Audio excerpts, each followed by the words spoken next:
Quelqu'un a vu passer l'automne quelque part? Pas moi. Il me semble qu'hier, j'ouvrais la saison 7 avec vous et toute l'équipe ici à JC, puis je vous parlais de mes exceptionnels héros, qui demeurent les plus grands héros de l'année 2025 à mon avis, tous ces athlètes extraordinaires aux Olympiques spéciaux Québec, les Jeux de Granby en août dernier. Il me semble qu'hier, un vent d'optimisme et une confiance débordante émanaient au tournoi de golf du Canadien au club Laval-sur-le-Lac. Il me semble qu'hier, Montréal enfilait 8 victoires en 11 tentatives sur seulement 21 jours, ramenant un mois d'octobre de 16 points de classement sur une possibilité de 22.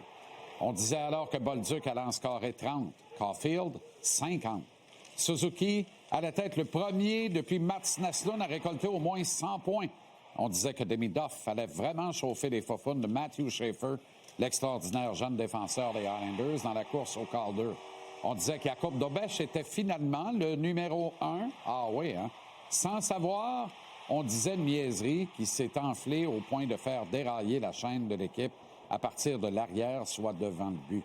On disait que la défensive était formidable, avec un top 4 parmi les meilleurs de la Ligue nationale.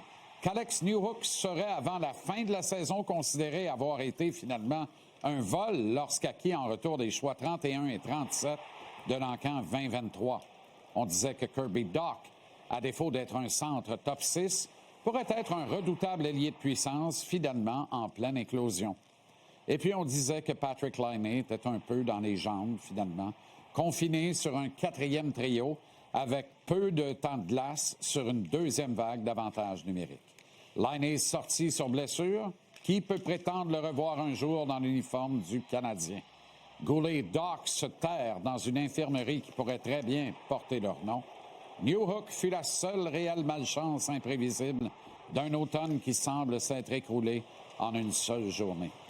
La vie passe à 100 000 à l'heure. Nous voici officiellement aux portes d'un hiver qui est installé depuis un mois. Paradoxal quand même. Demain sera 2026 et après-demain, le printemps puis les séries. Est-ce que le Canadien en sera? Bien malin qui peut le prédire.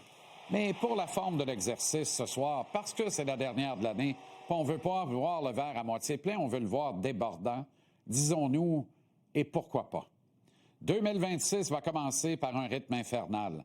16 matchs en 31 jours en janvier, 7 contre des adversaires de division, 8 si on ajoute les Nordiques, mais du Colorado, 3 des 7 de l'Atlantique contre les Sabres de Buffalo.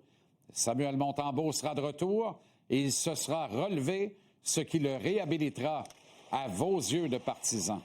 Gorton Hughes and Associates auront dégoté du renfort au centre avec l'ajout d'un excellent vétéran qui viendra stabiliser l'échiquier offensif.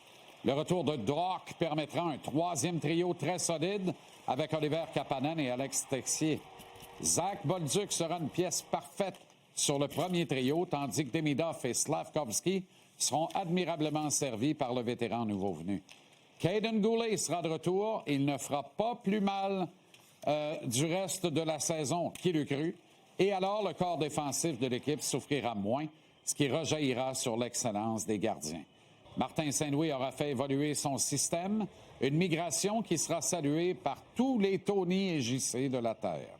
Le Canadien n'atteindra pas les 100 points, son capitaine Suzuki non plus. Bolduc en aura scoré 23.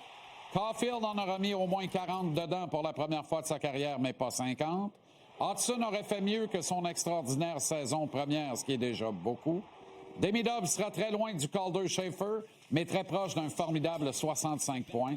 Slavkovski terminera en force, mais sous les 50 points, sous les 60 points, que dis-je, à peine 55 en fait.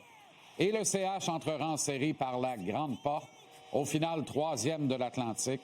Le premier tour sera tough, mais moins que l'année passée.